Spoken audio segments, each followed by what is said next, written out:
Good morning students, welcome to English online class. Today class Unit 7 Supplementary, a Dilemma, written by Silas Ware Mitchell, Part 1.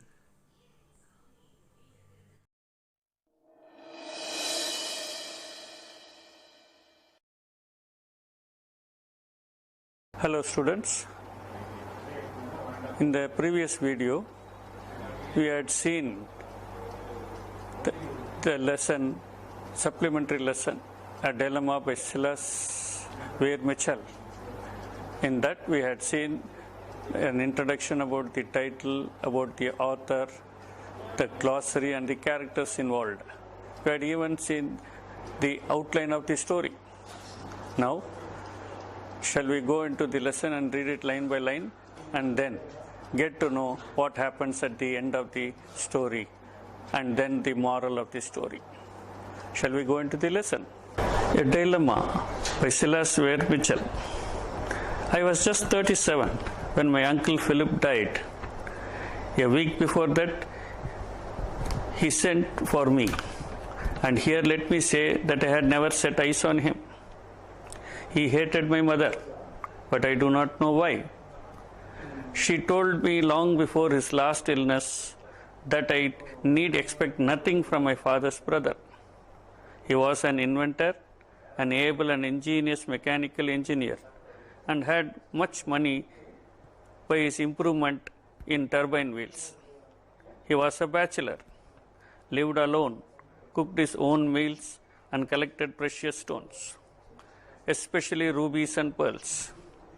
From the time he made his first money, he had this mania. As he grew richer, the desire to possess rare and costly gems became stronger. When he bought a new stone, he carried it in his pocket for a month, and now and then took it out and looked at it. Then it was added to the collection in his safe at the trust company. At the time he sent for me, I was a clerk and poor enough. Remembering my mother's words, his message gave me, his sole relative, no new hopes, but I thought it best to go. Uncle Phillips was on his deathbed. He had sent for his nephew Tom, the protagonist of the story. Tom had never seen his uncle before. His uncle had hated his family, and his mother had warned him, had told him, advised him not to expect anything from his uncle. Tom was now working as a poor clerk, and he was aged 37.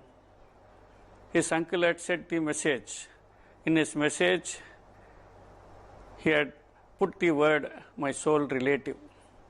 That word never gave any new hopes to Tom as he remembered his mother's words. But still, he went to meet his uncle. His uncle was a mechanical engineer, an able, ingenious mechanical engineer who made a lot of money by bringing improvement in turbine wheels. He was a bachelor who lived alone, cooked his own meals, and had a mania for collecting precious stones. When he made his first money, he bought some precious stones. And as he grew richer, this mania became stronger, and he began to buy more and more precious stones. Uncle Philip, whenever he bought a new stone, he had the habit of keeping it in his pocket for a month. And now and then he took it out and looked at it, and then after a month he would keep it in a safe of the trust company. When I sat down by his bedside, he began with a malicious grin. I suppose you think me queer. I will explain. What he said was certainly queer enough. I have been living on an annuity into which I put my fortune. In other words, I have been, as to money concentric half of my life, to enable me to be as eccentric as I please the rest of it. Now I repent of my wickedness to you all, and desire to live in the memory of at least one of my family. You think I am poor and have only my annuity. You will be profitably surprised. I have never parted with my precious stones. They will be yours. You are my sole heir. I shall carry with me to the other world the satisfaction of making one man happy. No doubt you have always had expectations, and I desire that you should continue to expect. My jewels are in my safe. There is nothing else left. When Tom goes and sits by the bedside of his uncle, the uncle gives out a malicious grin and tells him not to think him to be a queer man. He accepts that he had been wicked to them. He wants to repent for his wickedness. He tells that he had been running for half of his life. He was money concentric, to be as eccentric as he pleased for the rest of his life. But having realized his folly, he wants to repent of his wickedness and he has a desire, he wants to be remembered by at least one of his family. He tells Tom that he not only had lived on his annuity but also possessed precious stones which he had kept safely. He told Tom that he will be the sole heir after his death, and he will be very happy and die with satisfaction of having at least made one man happy. He told Tom that the jewels was his, and that he can at least have a peaceful death so that he could remain in the minds of his family. When I thanked him, he grinned over his lean face and said, "You will have to pay for my funeral." I must say that I never looked forward to any expenditure with much more pleasure than to what it would cost me to put him away in the earth. As I rose to go, he said, "The rubies are valuable. They are in my safe at the trust company.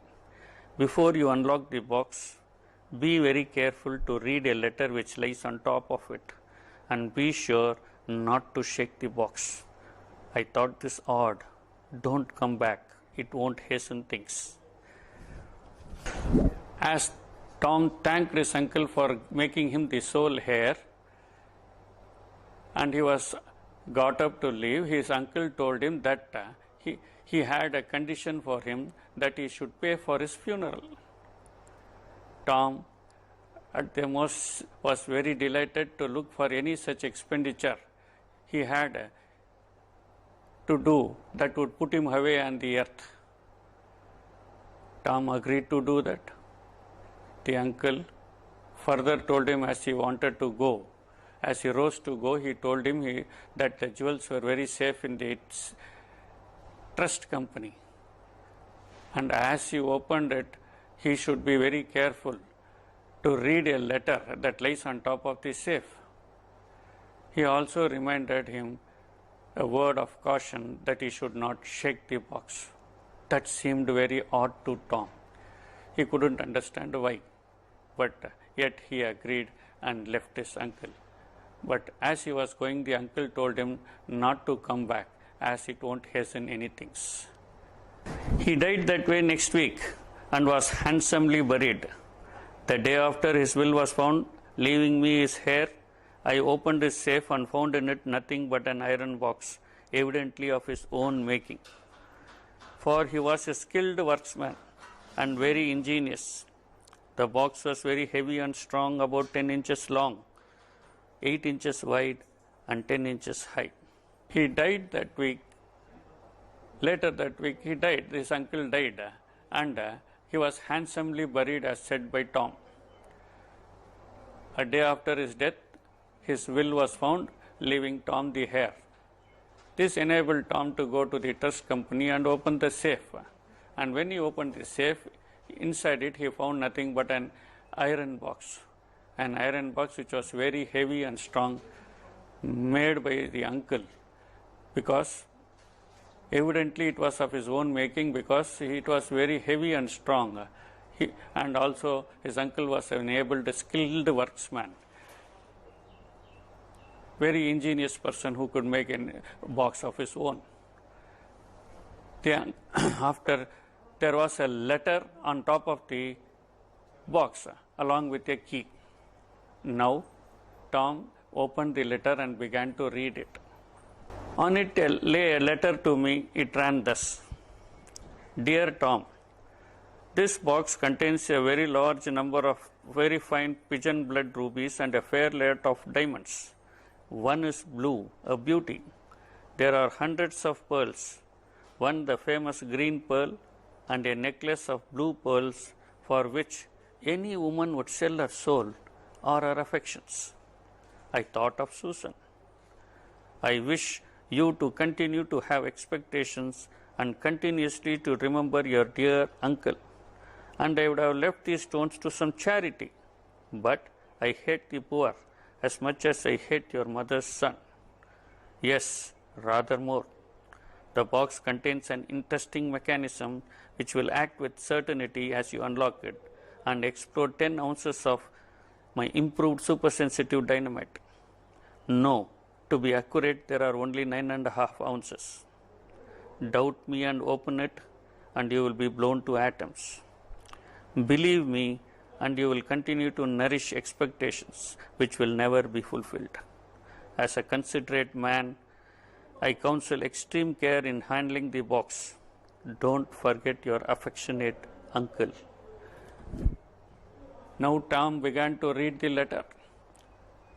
The letter said that the box contained a large number of very fine pigeon red rubies, a large number of diamonds. One is blue, a beauty. There were hundreds of pearls, the famous green pearl, and a necklace with blue pearls for which any woman would sell her soul or her affections, according to the uncle. He also stated that he thought of Susan. Now, he told Tom to continue to have expectations and to continuously to remember his old uncle. He told him that he had mentioned in the letter that he would have left it to some charity, all those precious stones to some charity. But he hated the poor as much as he hated his mother's son, as much he hated Tom's mother's son. It was nothing but he hated Tom. Still, he had left it now for him. The box, he said, had contained an interesting mechanism which will certainly act as he unlocked it. It will activate 9.5 ounces of dynamite, super sensitive dynamite, improved dynamite that he had invented himself. If Tom had any doubt on his uncle's words and opened it, he would be blown to atoms. But if he believed his uncle and opened it, he would continue to nourish expectations which will never be fulfilled. As a considerate man, his uncle concluded the letter that he advised him to handle the box very carefully and remember his affectionate uncle. Now Tom was horrified and left in a state of shock. I stood appalled, the key in my hand. Was it true? Was it a lie? I had spent all my savings on the funeral and was poorer than ever. Remembering the old man's oddity, his malice, his cleverness in mechanic arts, and the patent explosive which had helped to make him rich, I began to feel how very likely it was that he had told the truth in this cruel letter. I carried the iron box away to my lodgings, set it down with care in a closet, laid the key on it, and locked the closet. After reading the letter, Tom was left in a state of shock. He did not know what to do. Was it a lie or was it true? He could not understand.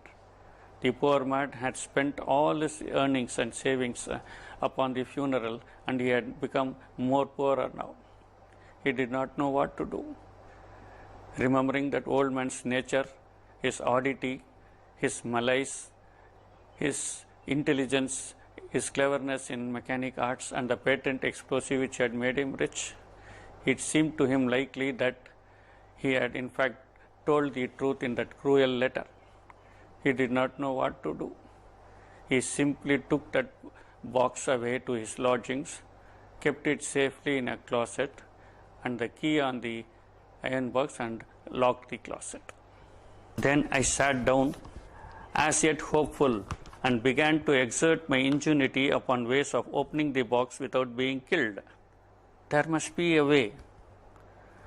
After a week of vain thinking, I bethought me one day that it would be easy to explore the box by unlocking it at a safe distance, and I arranged a plan with wires which seemed as if it would answer. But when I reflected on what would happen when the dynamite scattered the rubies, I knew that I should be none the richer. For hours at a time, I sat looking at that box and handling the key. At last I hung the key on my watch guard, and then it occurred to me it might be lost or stolen. Dreading this, I hid it, fearful that someone might use it to open the box. This state of mind, doubt and fear, lasted for weeks until I became nervous and began to dread that some accident might happen to that box. A burglar might come and boldly carry it away and force it open and find it was a wicked fraud of my uncle's. Even the rumble and vibration caused by the heavy vans in the street became at last a terror. Worst of all, my salary was reduced, and I saw that marriage was out of question. Now, Tom took the box to his lodgings.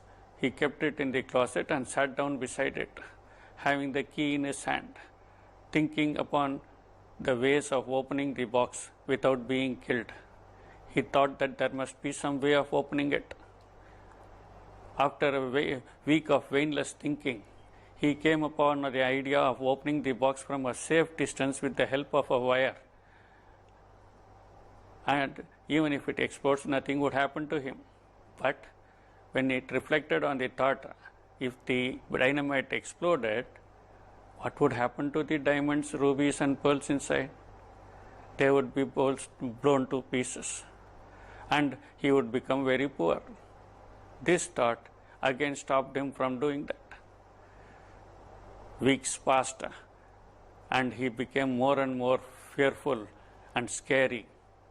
He did not know what to do. He hung the key on the watch guard, but still he could not bear it. He thought someone might steal it, or it might be lost. Otherwise, someone might come and open it and the iron box, and it may explode. He did not know what to do. The fear, that sense of fear and dread was instilled fully in his mind. He did not know what to do. He also thought that any burglar might come inside his house and carry it off and open it, and then he might find out the fraud of his wicked uncles. This sort of fear became so high that even the vans and the cars that were going in the streets, the rumble of that car had troubled him now, because his uncle had told him not to shake the box. And the rumble caused by the moving traffic outside the house also made him fear. Moreover, now, unfortunately for him, his salary was reduced, and his marriage to Susan, to whom he had been engaged, was out of question. In my despair, I consulted Professor Clinch about my dilemma and asked for some safe way of getting at the rubies.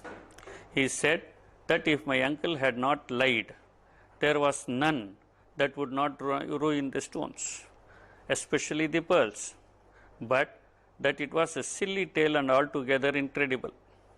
I offered him the biggest ruby if he wished to test his opinion. He did not desire to do so. Dr. Scaff, my uncle's doctor, believed the old man's letter and added a word of caution, which was entirely useless, for by this time I was afraid to be in the room with the terrible box. At last, the doctor kindly warned me that I was in danger of losing my mind with too much thought about my rubies. In fact, I did nothing else but contrive wild plans to get at them safely. I spent my spare hours, all my spare hours, at some of the great libraries reading about dynamites. Now Tom was in a state of despair, and he approached his friend Professor Clinch for help as to how to open the box and to get at the rubies. After hearing his story, Professor Clinch told him that it was a silly tale. It was a silly tale and an incredible tale. And if his uncle had not lied, there was none that would not ruin the stones, especially the pearls. When he said this, Tom offered him the biggest ruby to test his opinion. But Professor Clinch declined the offer and said he was not willing to do so. Then Dr. Scaff, his uncle's family doctor, he also he believed that what uncle had written was true. He added a word of caution to Tom, which was entirely useless to him, because at the time his fear had gone to a peak where now he was feeling afraid to stay in that room in which the box was. He did not know again what to do. The doctor kindly warned him to stop thinking about those stones and precious stones and rubies and pearls. He told him that he was losing his mind and to stop thinking about those gems and precious stones. In fact, Tom was always thinking about it all the time. He was contriving wild plans to get at the gems. So, he now thought of going to the libraries and went to one of the great libraries in his spare hours and started reading about dynamites. Indeed, I talked of it until the library attendants, believing me a lunatic or a dynamite fiend, declined to humor me and spoke to the police. I suspect that for a while I was shadowed as a suspicious and possibly criminal character. I gave up the libraries and, becoming more and more fearful, set my precious box on a down pillow for fear of its being shaken, for at this time even the absurd possibility of its being disturbed by an earthquake troubled me. I tried to calculate the amount of shape needed to explode my box. Indeed, talking of it, he went to the library and talked much about it, wherein the attendants of the library, they suspected him. They thought him to be a lunatic and then a dynamite fiend. So that they spoke to the police. They declined to humor him. They spoke to the complaint to the police about his nature, that this man was reading a lot and talking about dynamites. And possibly for a while, Tom was shadowed or thought of as a possibly criminal character. Because of this, Tom stopped going to the libraries. Now, what was he to do? What was he to do?